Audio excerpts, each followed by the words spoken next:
Hello everyone. दोस्तों, hope कि आप सब बहुत अच्छे होंगे। दोस्तों, आज की इस वीडियो के अंदर हम काइनेटिक वर्ड्स जो है ना स्टार्ट करेंगे और इसको विद अंडरस्टैंडिंग, ठीक है, विद क्लैरिटी हम सब कुछ कंप्लीट करने वाले हैं। ठीक है, तो इसके अंदर मैं सब कुछ आपको बैकग्राउंड के साथ समझाऊंगा, टाइमलाइन के साथ समझाऊंगा, ताकि आप कभी इसे भूलो नहीं और आपको ना ये सारे जो काइनेटिक वर्ड्स हैं, ठीक है, ये सारे टाइमलाइन आपको इजीली समझ में आ जाए और याद हो जाए। ठीक है, मेरा ये सीरीज बनाने का मकसद यही है कि आपको मॉडर्न हिस्ट्री ना सब कुछ इजीली समझ में आ जाए और याद भी हो जाए। दोस्तों, दैट मीन्स कि आप सब कुछ रिकॉल कर पाओ, इवन अपने एग्जाम मोड में भी ना, जब आप एग्जाम देने जा रहे हो तो ये सब चीज़ें ना आपके माइंड में तुरंत रिकॉल हो जाए।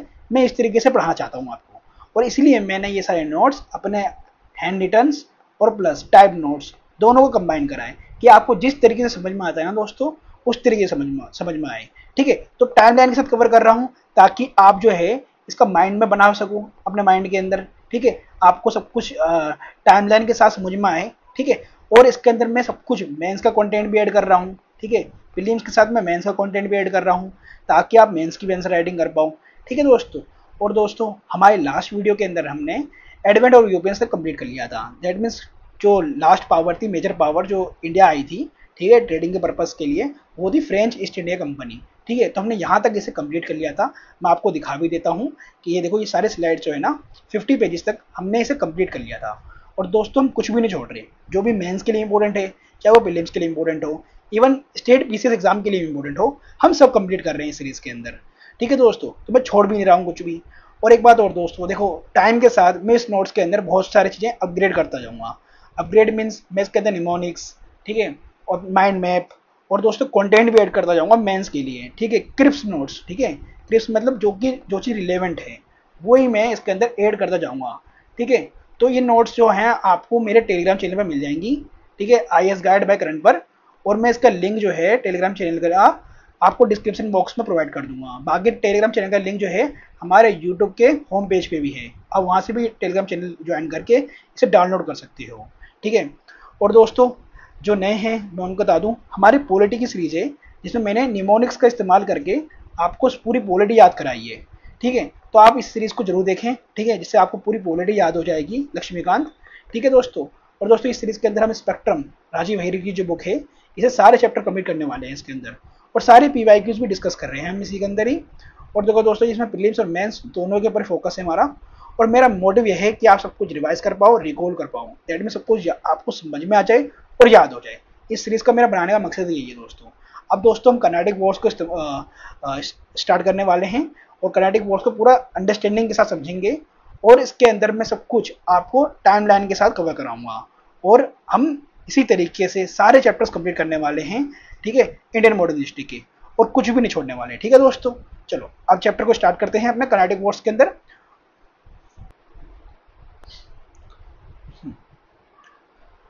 दोस्तों, जिनको काइनेटिक वर्ड समझ में नहीं आता ना, उसका रीज़न है दोस्तों कि आप इसके बैकग्राउंड को नहीं समझते।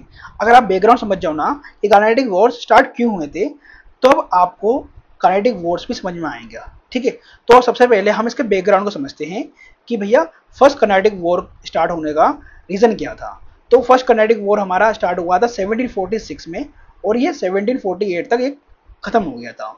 तो रीज़न इसका ये था कि यह बैकग्राउंड ये था कि Australian war of succession.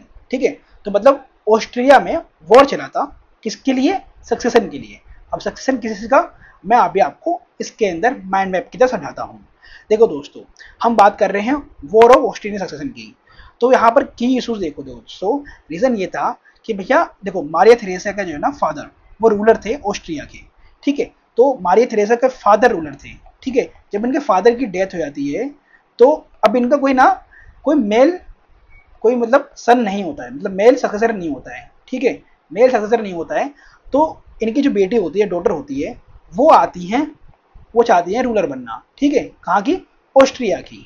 But अब जहाँ पर देखो दोस्तों, पेट्रियार्की सोसाइटी नहीं है। ठीक है, जहाँ पर पेट्रियार्की सोसाइटी नहीं है, वो तो खुश रहेंगे, ये कोई बात नहीं। ठीक है, एक फीमेल लीडर बन रही है, कोई बात नहीं, हमें कोई टेंशन नहीं है। तो ऐसे में आपको देखो मारिया थेरेसा के जो है ना सपोर्टर देखने को मिल जाएगा ब्रिटेन। क्यों? ब्रिटेन में किसका रूल होता है? क्यों इनका रूल होता है ना। तो यहाँ पर तो चलो मैट्रियार्कल सोसाइटी है, तो चल रहा है कि भैया हाँ चलो मारिया थेरेसा अगर रूलर बननी है हमें कोई टेंशन नहीं, हम इनका सपोर्ट में। बट दोस्तों जहाँ पर पेट्रियार्कल सोसाइटी है, ठीक है, जो चाहते नहीं है कि कोई वुमेन जो है रूलर बने, तो वो इसके खिलाफ आ जाएंगे। तो कौन कौन होगा इसमें? फ्रांस, रसिया, स्पेन, अफ्रीका, ये इनके खिलाफ आ जाएंगे। तो मेन अपोनेंट्स कौन है? जो मारिया थेरेसा के हैं, ठीक है, जो चाहते नहीं है कि मारिया थेरेसा रूलर बने ऑस्ट्रिया की, तो वो है फ्रांस, ठीक है, मेन में हम आते हैं यहाँ पर फ्रांस, ठीक है, और स्पेन भी। और इनके सपोर्ट में कौन आता है? तो ब्रिटेन, ठीक है, और रसिया, तो और ऑस्ट्रिया तो खुद हो गई। चलो, तो ये थे इनके मेन सपोर्टर। अब देखो ऑस्ट्रियन वॉर सक्सेशन हुआ, ठीक है, तो ये चल रही थी यूरोप में लड़ाई।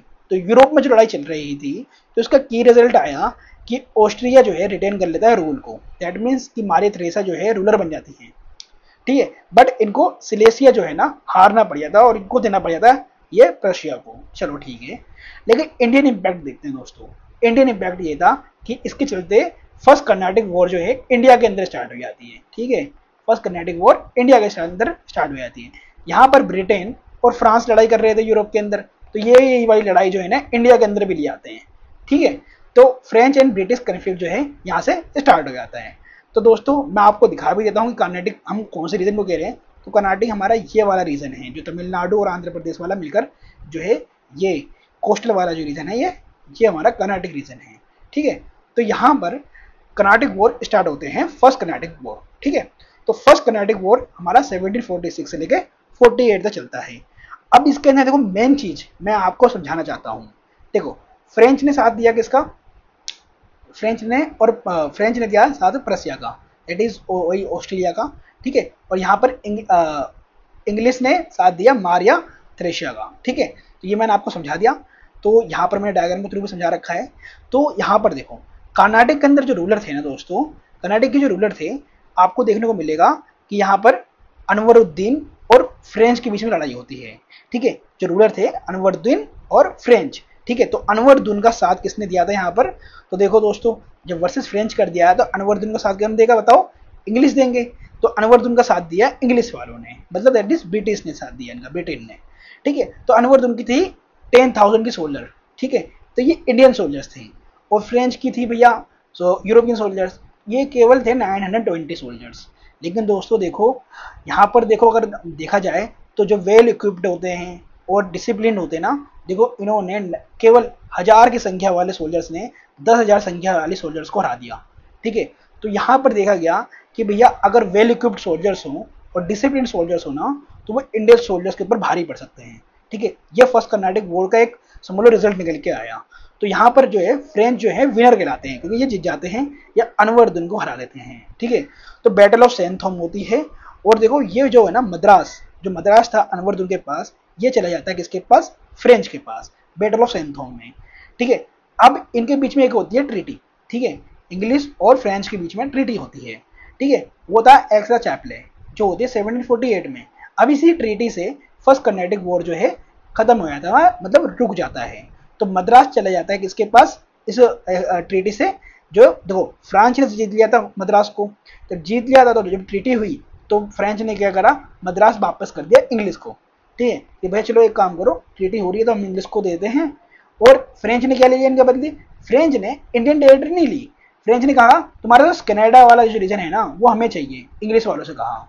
तो इंग्लिश वालों ने जो है कनाडा वाली जो टेरिटरी है किसको दे दी? फ्रेंच को दे दी। अब आपको फर्स्ट कर्नाटिक वॉर दोस्तों इजीली समझ में आ गया होगा और याद भी हो गया होगा दोस्तों, ठीक है। अब ये भूलने वाले नहीं हूँ, आपको नाम याद रहेगा अनवरुद्दीन, फ्रेंच, और इसकी बहुत बड़ी सोल्जर्स थे इनके पास, बहुत अच्छे से नंबर से सोल्जर्स थे, 10,000 सोल्जर्स की आर्मी थी, और इनकी केवल 920 की थी, लेकिन 920 वालों ने इनको हरा दिया, ठीक है। फिर बैटल हुई सैंथोम की, वही बैटल, फिर मद्रास जीत गए कौन? फ्रेंच, और फ्रेंच जीत गए तो फिर हुई ट्रीटी, और ट्रीटी का नाम था एक्स्ट्रा चैपले, जो 1748 में हुई। इस ट्रीटी से जो फ्रेंच ने टेरिटरी जीती थी ये वापस कर दी इंग्लिश को, और कनाडा वाले इन्होंने ले ली फ्रेंच वालों ने, ठीक है दोस्तों। तो फर्स्ट कर्नाटिक वॉर आपको समझ में आ गया। अब हम आते हैं दोस्तों सेकंड कर्नाटिक वॉर के ऊपर। दोस्तों अब हम सेकंड कर्नाटिक वॉर को समझते हैं और इसे याद करते हैं। अगर आप इसका बैकग्राउंड देखो दोस्तों कि भैया सेकंड कर्नाटिक वॉर स्टार्ट क्यों हुआ था, तो रीजन ये था कि एक्सेशन इशू आ गया था हैदराबाद में भी और कर्नाटक में भी। अब देखो दोस्तों ये ना अगले साल ही स्टार्ट हो गया था, मतलब 1748 में हमारा भी फर्स्ट कर्नाटिक वॉर खत्म हुआ था। फिर ये अगले साल ही कर्नाटिक वॉर जो है स्टार्ट हुआ था 1749 में। रीजन यही था कि भैया एक्सेशन इशू जो है स्टार्ट हो गया था कहाँ पर, कर्नाटक और हैदराबाद में। अब मैंने आपको दोस्तों पिछली वीडियो में बताया था कि भैया अराइवल हुआ था लॉर्ड डिप्लिक्स का, ठीक है, 1742 में, और ये फ्रेंच का था ना, ठीक है, फ्रेंच का गवर्नर था इंडिया की टेरिटरी के अंदर। तो ये ट्रेडिंग और टेरिटोरियल कॉन्केस्ट के लिए ही आया था इंडिया, ठीक है, और इसके आने की वजह से कर्नाटिक वॉर इंडिया के अंदर स्टार्ट हो गया था, ठीक है। तो सेकंड कर्नाटिक वॉर में अगर देखो आप तो हैदराबाद के अंदर इशू क्या था, हैदराबाद के अंदर इशू ये था दोस्तों कि इसका जो रूलर था असफ जहां, इसकी हो जाती है मृत्यु, ठीक है, ये हो जाता है, इसकी हो जाती है डेथ 1748 में। तो यहाँ पर एक्सेशन इशू स्टार्ट होता है नासिर जंग और मुजफ्फर जंग के बीच में। अब ये नासिर जंग ना बेटा है, ठीक है, सन है किसका, असफ जहां का, और मुजफ्फर जंग जो है सन इन लॉ है किसका, असफ जहां का। अब देखो दोस्तों, असफ जहां ना जब मरने से पहले ना ये बोल के जाता है, ठीक है, कि भैया मेरे मरने के बाद ना मेरे सन इन लॉ को बनाना रूलर, ठीक है, हैदराबाद का, ना कि मेरे बेटे को बनाना। उसका रीजन ये था दोस्तों, नासिर जंग ने जब पिता जिंदा था ना तभी इसको मारने की कोशिश करी थी, ठीक है, ताकि ये रूलर बन जाए जल्दी ही, ठीक है। तो रीजन ये हो गया कि भैया नासिर जंग को ये बोल के गया था भैया रूलर बनने मत देना। तो मुजफ्फर जंग और नासिर जंग के बीच में हो जाती है लड़ाई, ठीक है, लड़ाई स्टार्ट हो जाती है, ठीक है, मतलब कन्फ्लिक्ट स्टार्ट हो जाता है। तो मुजफ्फर जंग की जो हेल्प करता है ना वो करता है डुप्लिक्स, ठीक है, फ्रेंच वाले, ठीक है। तो फ्रेंच वाले जो है हेल्प करते हैं मुजफ्फर जंग को, ठीक है, रूलर बनने में, किंग बनने में। बट नासिर जंग की हेल्प कौन करेगा बताओ दोस्तों, जब इनकी फ्रेंच कर रहा है तो इनकी इंग्लिश करेगा, ठीक है, ब्रिटेन करेगा, ठीक है दोस्तों। तो आपको यहाँ तक समझ में आ गया ना। तो मुजफ्फर जंग की हेल्प करता है डुप्लिक्स, और ये मुजफ्फर जंग जो है इसको एलिमिनेट कर देता है, ठीक है। तो नासिर जंग मर जाता है मर, ठीक है, इसको एलिमिनेट कर देता है। और डुप्लिक्स जो है जो गवर्नर बन के आया था, ठीक है, फ्रेंच का, ठीक है, इंडिया के अंदर, तो इसको ना एक और गवर्नर बनाया था मुजफ्फर जंग, ठीक है, कि भैया ठीक है आप जो है ना गवर्नर बन जाओ all territory to the south of the Krishna river, ठीक है। तो जितने भी जो कृष्णा रिवर है ना उसके साउथ में आप उसके अब गवर्नर कहलाओगे, ठीक है। तो एक तरीके का दोस्तों ये क्या क्या क्या दिखाता है, ये नहीं दिखा रहा कि भैया फर्स्ट यूरोपियन नवाब बन चुका है, ठीक है, क्योंकि मुजफ्फर जंग ने डिक्लेयर कर दिया कि डुप्लिक्स साहब आपने मेरी जीतने में मदद करी है, आपने मेरी हेल्प करी है नासिर जंग को एलिमिनेट करने में और इंग्लिश को हराने में, तो मैं आपको गवर्नर बना रहा हूँ, ठीक है। तो जैसे ये नवाब बनता है, ठीक है, duplex south of the Krishna river का, तो ये क्या काम करता है, ये काम करता है कि एक डी बुस्सी रेजिडेंट बना के रख देता है कि यहाँ पर हैदराबाद में, कि भैया हमारा एक रेजिडेंट जो है ना आपके यहाँ रहेगा, जो पल पल की खबरें रखेगा और हमें बताता रहेगा, ठीक है, और हमारे कुछ ट्रूप्स होंगे लेकिन एक्सपेंसेस जो होगा वो आप दोगे, निज़ाम देगा, ठीक है, जिसका जो भी खर्चा आएगा वो निज़ाम देगा। तो ये एक तरीके का आपको दिखाई नहीं दे रहा कि ये rudimentary form of subsidiary alliance ही है, ठीक है। तो देखा जाए तो सब्सिडरी अलायंस वाला जो सिस्टम है वो यहीं से स्टार्ट हो गया, डुप्लिक्स लेके आ गया था सब्सिडरी अलायंस वाले सिस्टम को, ठीक है। फिर बाद में डुप्लिक्स की ही कॉपी करते हैं कौन बताओ, इंग्लिश करते हैं, है ना, और इंग्लिश में कौन करता है, लॉर्ड वेलेस्ली करता है स्टार्ट सब्सिडरी अलायंस का, ठीक है दोस्तों। तो फर्स्ट कर्नाटिक वॉर के वॉर आपको समझ में आ गई। सेकंड कर्नाटिक वॉर के अंदर आपको हैदराबाद वाला इशू समझ में आ गया। अब आते हैं हम कर्नाटिक वॉर में ही कर्नाटिक वाले रीजन के ऊपर, ठीक है। तो कर्नाटिक में क्या हुआ था, वहां का रूलर था दोस्त अली, ठीक है। अब दोस्त अली की जो आती है यहाँ पर भी मृत्यु, ठीक है, यहाँ पे इसकी डेथ हो जाती है दोस्त अली की। तो चंदा साहिब जो है ये होते हैं सन इन लॉ, ठीक है, और अनवरुद्दीन जो है इनका वही सन होते हैं, ठीक है। तो होता क्या है, चंदा साहिब जो हैं ये इनको बना के जाता है रूलर कौन, दोस्त अली, कि इनको रूलर बना के जाता है, ठीक है, चंदा साहिब को। लेकिन चंदा साहिब को ना, चंदा साहिब की लड़ाई होती है किससे, मराठाओं से। तो मराठा इनको किडनैप कर लेते हैं चंदा साहिब को। तो टेम्परेरी पीरियड के लिए जो है अनवरुद्दीन बन जाता है नवाब, ठीक है, कर्नाटक का। लेकिन फ्रेंच वाले चंदा साहिब की हेल्प करते हैं, ठीक है, चंदा साहिब को वापस लेकर आते हैं, ठीक है, और उसकी हेल्प करते हैं और अनवरुद्दीन को एलिमिनेट कर देते हैं, ठीक है, इसको मार देते हैं, ठीक है। 1751 में चंदा साहिब इनको एलिमिनेट करता है अनवरुद्दीन को, ठीक है। तो फर्स्ट नवाब जो है चंदा साहिब थे, ठीक है, फिर यही बन जाते हैं नवाब दोबारा से। तो फ्रेंच वाले किसकी हेल्प कर रहे हैं, चंदा साहिब की। अब चंदा साहिब की अगर फ्रेंच हेल्प कर रहा है तो भैया एक बात बताओ, इंग्लिश तो किसी को लेकर आएंगे ना। तो इंग्लिश इनके खिलाफ में जो था, ठीक है, चंदा साहिब के खिलाफ में, वो था मोहम्मद अली वलेज, ठीक है, जो इंग्लिश इनकी हेल्प करता है, ठीक है, किसकी हेल्प करता है, और इंग्लिश में कौन था उस समय बताना जरा, रॉबर्ट क्लाइव, ठीक है, रॉबर्ट क्लाइव आ गया था। तो रॉबर्ट क्लाइव जो है इनकी हेल्प करता है, कौन की, मोहम्मद अली वलेज की। और जो है मोहम्मद अली जो है किसको हरा देता है, चंदा साहब को हरा देता है। ठीक है, जैसे चंदा साहब जो है इसको एलिमिनेट मतलब मोहम्मद अली जो है चंदा साहब को एलिमिनेट करता है, तो डुप्लिक्स को ना जैसे ये सेकंड कर्नाटिक वॉर हारते हैं, ठीक है, कहाँ पर, कर्नाटिक के अंदर, तो डुप्लिक्स को जो है ये फ्रेंच गवर्नमेंट जो है वापस बुला लेती है, कॉल बैक कर लेती है फ्रांस में 1752 के अंदर। और इसको रिप्लेस कौन करता है इंडिया के अंदर, तो आर गेथू करता है इसको रिप्लेस। और यहाँ पर होती है ट्रीटी, ट्रीटी ऑफ पौंडीचेरी 1754 में। ठीक है, और इसमें बोला जाता है कि भैया फ्रेंच वालों तुम जो है ना अब इंटरफेयर नहीं करोगे, ठीक है, इन दी इंटरनल मैटर, सॉरी मैंने यहाँ पे इंटरवल लिख दिया है, मैं इसको भी इरेज कर देता हूँ, ये इंटरनल, ठीक है, ये इंटरनल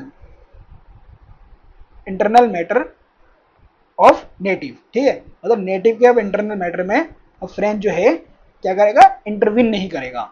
ये होता है ट्रीटी ऑफ पौंडीचेरी में, ठीक है, जो होता है 1754 में। तो आपको सेकंड कर्नाटिक वॉर समझ में आ गया दोस्तों, ठीक है, टाइमलाइन समझ में आ गई, ठीक है, क्या इशू था ये समझ में आ गया। अब हम समझेंगे थर्ड कर्नाटिक वॉर को दोस्तों। देखो दोस्तों, जो इंपॉर्टेंट है ना सेकंड कर्नाटिक वॉर के अंदर मैं आपको समझा चुका हूँ। अब आपको ना इससे ज्यादा सेकंड कर्नाटिक वॉर में डीपली नहीं घुसना दोस्तों। बाकी मैं आपको नोट्स प्रोवाइड कर रहा हूँ, ठीक है, मेंस के लिए, कि भैया मेंस के लिए क्या चीज रिलेवेंट है आपका, क्या आपको अपने आंसर में लिखना है, मैं आपको नोट्स के अंदर प्रोवाइड करता जाऊँगा। ठीक है, मैं अभी मेंस का भी इसके अंदर कंटेंट जो है इतना नहीं समझा रहा, क्योंकि जो जो इंपॉर्टेंट है मैं आपको समझाता जा रहा हूँ। ठीक है, बाकी मेंस के लिए जो चीज़ पॉइंट होते हैं ना, वो मैं आपको, जो पॉइंट में आंसर लिखने होते हैं ना, रीजन लिखने होते हैं, मैं आपको इसकी नोट्स के अंदर प्रोवाइड करता जाऊँगा। जैसे कि मैं अभी आपको दिखाता हूँ, देखो ये मेंस के लिए आपके लिए इंपॉर्टेंट पॉइंट्स हैं। ठीक है, यहाँ पर English in India versus failure of French के यहाँ पर इंपॉर्टेंट पॉइंट्स है जो आपके मेंस के लिए इंपॉर्टेंट है, कि भैया फ्रेंच वाले क्यों हारे, ठीक है, इंग्लिश वाले क्यों जीते। और फिर दोस्तों इसी में सब्सिडरी लाइन्स है ना, आप पे आऊँगा, सब्सिडरी लाइन्स के लिए मैं आपको नोट्स प्रोवाइड कर रहा हूँ आपके मेंस के पॉइंट ऑफ व्यू से और प्रीलिम्स के पॉइंट ऑफ व्यू से। डॉक्ट्रिन ऑफ लैब्स के बारे में आपको मैं नोट्स प्रोवाइड कर रहा हूँ। ठीक है दोस्तों, अब देखो दोस्तों हम पढ़ने वाले हैं थर्ड कर्नाटिक वॉर। दोस्तों थर्ड कर्नाटिक वॉर जो है इंडिया में चल रहा था, लेकिन यूरोप में चल रहा था 7 ईयर्स वॉर। ठीक है, तो 7 ईयर्स वॉर चल रही थी यूरोप के अंदर, ठीक है, जो चलती है 1756 से लेकर 1763 तक। ठीक है, तो 1763 में होता क्या है, यहाँ पर होती है ट्रीटी ऑफ पेरिस, ठीक है, जिसकी वजह से थर्ड कर्नाटिक वॉर जो है हमारी जो है रुक जाती है, मतलब खत्म हो जाती है। ठीक है दोस्तों, अब देखो थर्ड कर्नाटिक वॉर के बाद मैं आपको इसके अंदर थोड़ा मेंस के पॉइंट ऑफ व्यू है, इसके अंदर मैं आपको ये समझाऊंगा कि इंग्लिश वाले क्यों जीते और फ्रेंच वाले क्यों हारे। ठीक है, ये आपके एग्जाम के लिए बहुत ही इंपॉर्टेंट है। फिर थोड़ा मैं सब्सिडरी लाइन्स के बारे में समझाऊंगा दोस्तों। ठीक है दोस्तों, चलो तो थर्ड कर्नाटिक वॉर देखो, तो इसके अंदर कुछ इंपॉर्टेंट टाइमलाइन है, जैसे कि 1760 में बैटल ऑफ वैंडीवॉस होता है, और वैंडीवॉस में जो आयरकुट जो होते हैं वो इंग्लिश ईस्ट इंडिया कंपनी को रिप्रेजेंट कर रहे होते हैं। ठीक है, और काउंट डी लेली जो होता है और डीबीसी ये फ्रेंच ईस्ट इंडिया कंपनी को रिप्रेजेंट कर रहे होते हैं। तो इन दोनों के बीच में लड़ाई होती है, बैटल ऑफ वैंडीवॉस। ठीक है, तो बैटल ऑफ वैंडीवॉस में आपको पता है ये वॉस कर देते हैं किसको, फ्रेंच वाले को, कौन, इंग्लिश वाले। तो यहाँ पर फ्रेंच वाले फिर आ जाते हैं। ठीक है, और ट्रीटी ऑफ पेरिस होती है 1763 में। ठीक है, अब इसके अंदर ट्रीटी ऑफ पेरिस जो है ना ये इंडिया में नहीं हुई है, ये हुई है यूरोप के अंदर। ठीक है, लेकिन इसका इफेक्ट आपको इंडिया में भी देखने को मिलेगा ना दोस्तों, यस और नो, यस। तो दोस्तों यहाँ पर क्या होता है थर्ड कर्नाटिक वॉर के अंदर, ये बोलते हैं ये ट्रीटी ऑफ पेरिस में कि भैया अब फ्रेंच का जो फोर्टिफिकेशन है ना अब आप कर दो बंद। ठीक है, मतलब आप हो जाएगा डिसबैंड। ठीक है, तो फ्रेंच फोर्टिफिकेशन अब रुक जाता है ट्रीटी ऑफ पेरिस से, मतलब फ्रेंच अब फोर्टिफिकेशन नहीं कर सकता। फोर्ट की फोर्टिफिकेशन, इवन टेरिटरी की जो कॉन्क्वेस्ट वाली जो इनकी पॉलिसी है वो भी अब तुम्हारी बंद। ठीक है, आप केवल आप ओनली ट्रेडर्स हो, केवल आप बिजनेस कर सकते हो। ठीक है, इंडिया के अंदर, और ओनली ट्रेड कर सकते हो, बस 1763 में ये बोला गया। और आप देखो इसके बाद जो है 1769 में फ्रेंच ईस्ट इंडिया कंपनी की कहानी खत्म हो जाती है। ठीक है, फ्रेंच ईस्ट इंडिया कंपनी ही बंद हो जाती है 1769 में, इनको लॉसेस होते हैं बहुत ज़्यादा। ठीक है, ट्रेड के अंदर भी, तो इनका कहानी खत्म हो जाता है 1769 तक। ठीक है, तो ये थर्ड कर्नाटिक वॉर की जो है इंपॉर्टेंट टाइमलाइन थी दोस्तों। ये आपके प्रीलिम्स और मेंस के लिए इंपॉर्टेंट था, तो जो मैंने आपको इस यहाँ पर स्लाइड के अंदर आपको प्रोवाइड कर दिया है। अब देखो दोस्तों, मैं अब आता हूँ थोड़ा मेंस के पॉइंट ऑफ व्यू से। अगर आप देखो दोस्तों, तो फर्स्ट कर्नाटिक वॉर के अंदर हुआ क्या था, जो इंडियन रूलर्स थे ना वो एक्टिव पार्टिसिपेंट्स थे। ठीक है, ये मैंने आपको समझाया था। सेकंड में Indian rulers are active participant, but Europeans have assumed the role of king makers.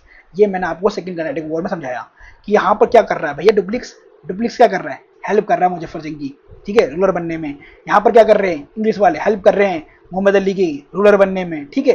तो यहाँ पर किंग मेकर वाला जो है यूरोपियंस स्टार्ट कर देते हैं रोल, ठीक है, प्ले स्टार्ट मतलब ना ये जो है ना रोल स्टार्ट कर देते हैं कि भैया मैं तो किंग बनाऊंगा, मैं तो रूलर बनाऊंगा, ठीक है। ये यूरोपियन स्टार्ट कर देते हैं सेकंड कर्नाटिक वॉर में, ठीक है दोस्तों। और यहाँ पर आपको सब्सिडरी अलायंस का भी एक सिस्टम देखने को मिल जाएगा, ठीक है, रुडिमेंट्री फॉर्म देखने को मिल जाएगा। तो ये मैं आपको समझा रहा था कि भैया सेकंड कर्नाटिक वॉर के अंदर जो इंडियन जो है एक्टिव पार्टिसिपेंट तो होते हैं, but Europeans have assumed the role of king makers. But however in third Carnatic war Indian rulers play no role. भैया थर्ड कर्नाटिक वॉर के अंदर ना इंडियन रूलर्स आते ही नहीं है, ठीक है, चाहे उनकी टेरिटरी में लड़ाई हो या ना हो। इंडियन रूलर्स कहते हैं भैया मैं तो मेरा बस का जो था वो मैंने कर लिया, अब हमें लड़ाई नहीं करनी, ठीक है, ये तो भैया पीछे हट जाते हैं, ठीक है। तो Indian rulers play no role, neither Nawab of Carnatic tries to influence a war, है ना, और being fought within his territories, nor Nizam of Hyderabad to try to take back northern Sarkar, ठीक है। इवन हैदराबाद का भी जो निजाम था ना वो लेना चाहता ही नहीं था कि भाई जो नॉर्दर्न सरकार की जो टेरिटरी हार चुका था ना वो वापस लेना ही चाह रहा था, ठीक है। तो that means third Carnatic war में तो इंडियन रूलर्स कह रहे थे भैया हार मान गए थे, वो कह रहे थे हमें इंटरवेन करना ही नहीं है, तुम दोनों लड़ते रहो इंग्लिश फ्रेंच वालों, हमें करना ही नहीं है, हमें ना तो कोई टेरिटरी चाहिए ना हम अपने टेरिटरी के अंदर कोई लड़ाई करना चाहते हो, ठीक है। तो थर्ड कर्नाटिक वॉर में इंडियन रूलर्स कोई रोल प्ले नहीं करते, ठीक है दोस्तों, यहाँ तक समझ में आ गया।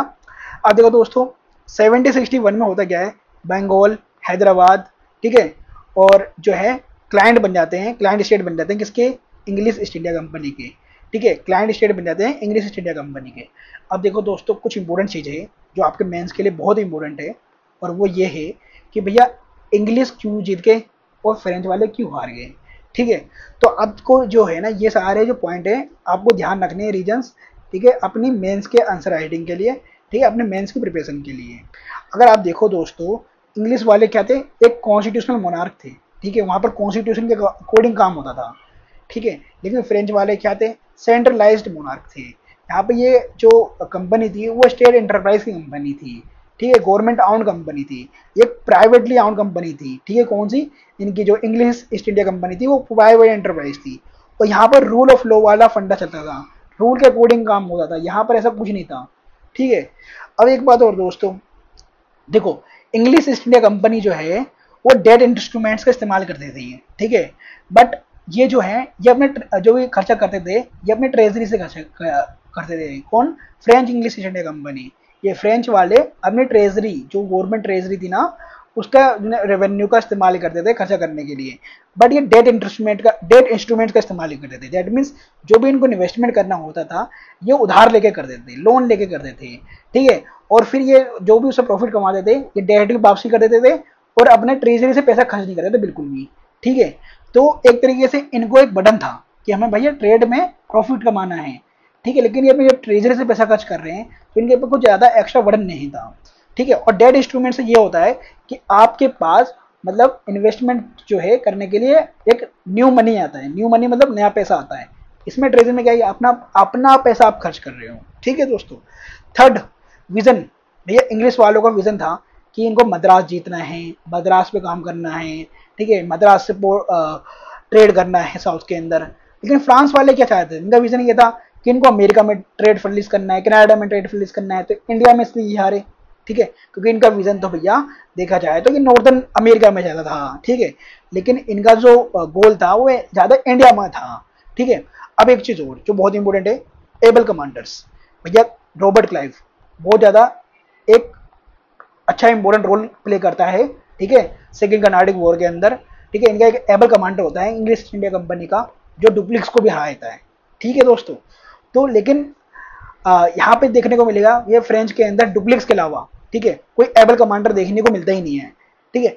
इंग्लिश के बहुत अच्छे अच्छे बेसिस थे, ठीक है, जो उनके मिलिट्री बेसिस थे, ट्रेड पोस्ट थे, जैसे कि कलकत्ता में देखने को मिल जाएगा, मुंबई में देखने को मिल जाएगा, मद्रास में देखने को मिल जाएगा।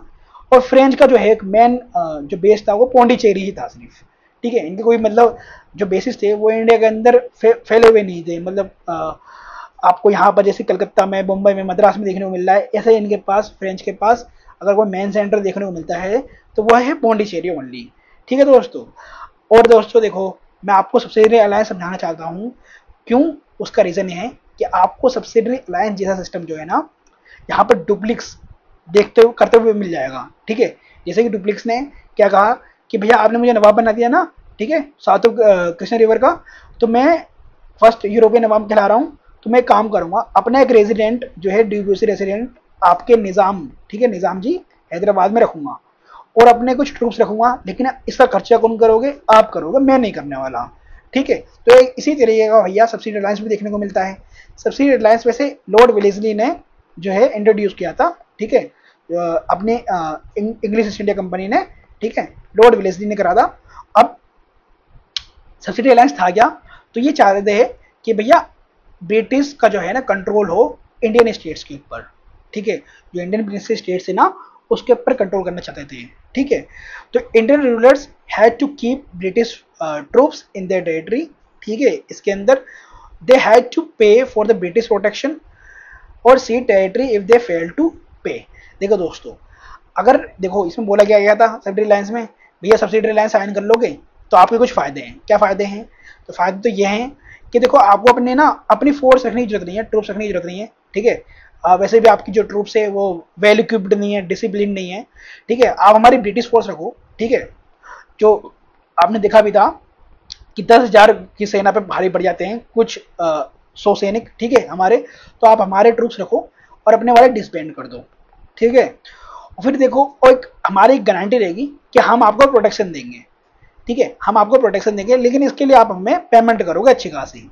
और अगर आप पेमेंट करने से पीछे हटते हो या पेमेंट नहीं कर पाते हो हमें, ठीक है, तो हम आपकी कुछ टेरिटरी जो है ले लेंगे इसके बदले में। ठीक है, तो ये कहना था ब्रिटिश का। ठीक है, इंडियन रूलर्स से।